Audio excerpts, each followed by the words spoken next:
Imagine this. It's the dead of night. Empty farmland. Total silence.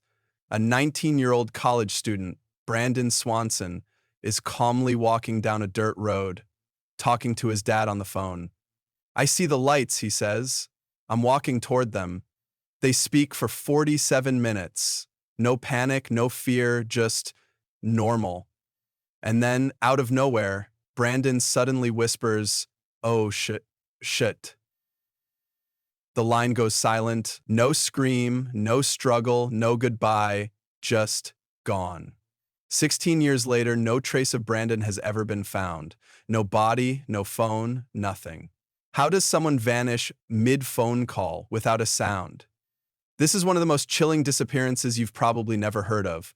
Brandon Swanson was born on January 30, 1989 in Marshall, Minnesota, a quiet, small town surrounded by endless fields and gravel roads. He grew up in a loving home with his parents, Brian and Annette, and his sister, bright, curious, and passionate about science. Brandon had a promising future. He was legally blind in his left eye, but that never slowed him down. By 2008, Brandon was wrapping up his freshman year at Minnesota West Community and Technical College in Canby, about 30 miles northwest of his hometown. He was studying wind energy and planned to transfer to Iowa Western Community College for even bigger opportunities. Everyone who knew him described him as smart, friendly, and motivated. On May 14, 2008, Brandon was in a great mood. He'd finished his last final and was celebrating the end of the semester with friends at a small house party in Lind, just a few miles from Marshall. It wasn't wild. Just a few drinks, a fire pit, and friends chatting in the backyard. Witnesses said he didn't seem drunk or impaired. Around 11 p.m., he left for another small gathering in Canby to meet a friend before they both moved away for school. After another drink or two, Brandon got in his car just after midnight to head home. Instead of taking the well-lit highway, he decided to cut through the dark, rural back roads. Nobody knows exactly why. Maybe he wanted to avoid police while having alcohol in his system. Maybe he thought it would be faster. But those gravel roads, unmarked, poorly lit, and winding through farmlands are confusing even in daylight. And Brandon, with only one functioning eye, had never driven them before. Around 1:15 a.m., something went wrong. His car slid into a ditch near a ghost town called Taunton, 25 miles away from where he believed he was. The slope wasn't steep, but it was enough to get stuck. The car wasn't damaged, Brandon wasn't hurt, and he didn't seem afraid. At 1:54 a.m., Brandon called his parents. He told them he was stuck on a gravel road somewhere between Marshall and Lind. Calmly, he asked them to come get him.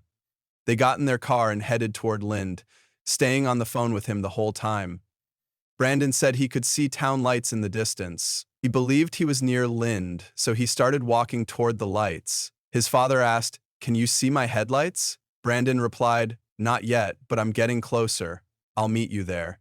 He sounded composed, even upbeat. He had no idea he wasn't near Lind at all.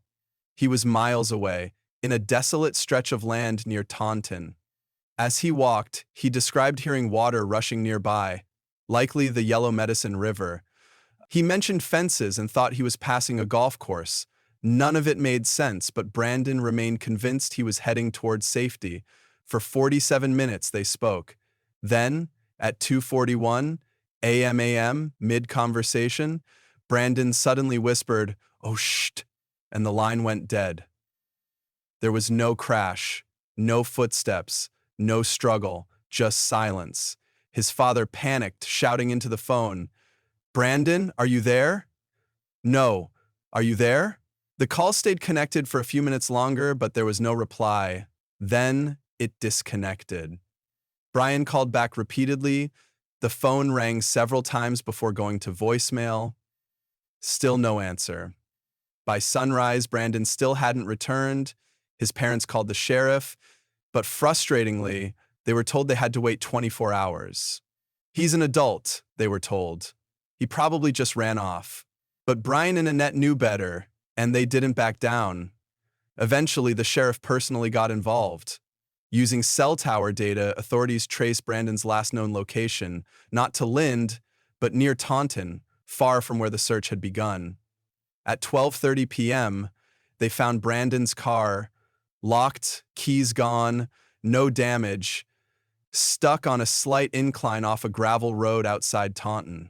Search dogs picked up his scent and followed it southbound through a field, across a gravel road, then east across the Yellow Medicine River.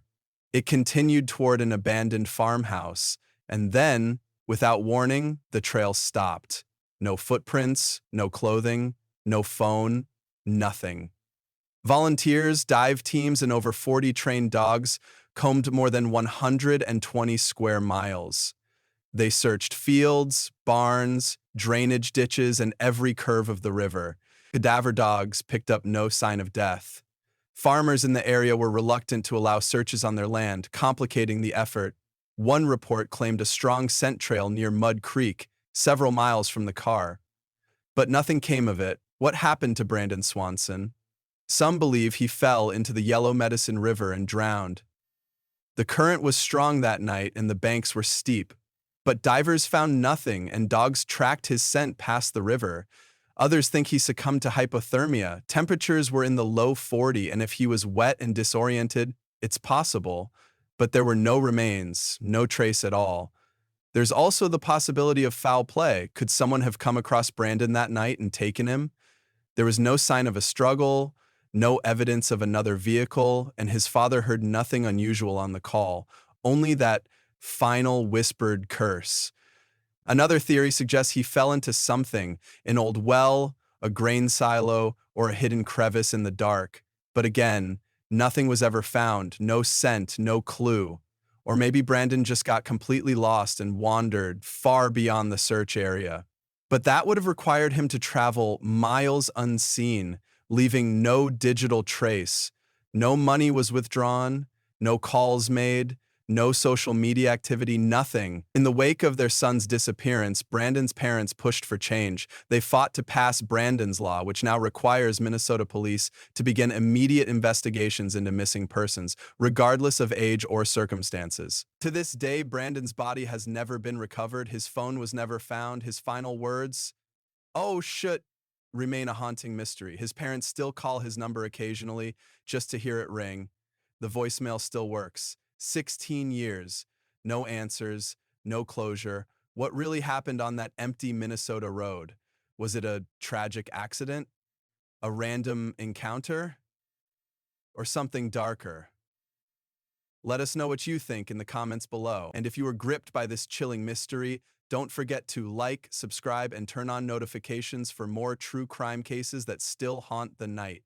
Until next time, stay safe and never walk toward the lights alone.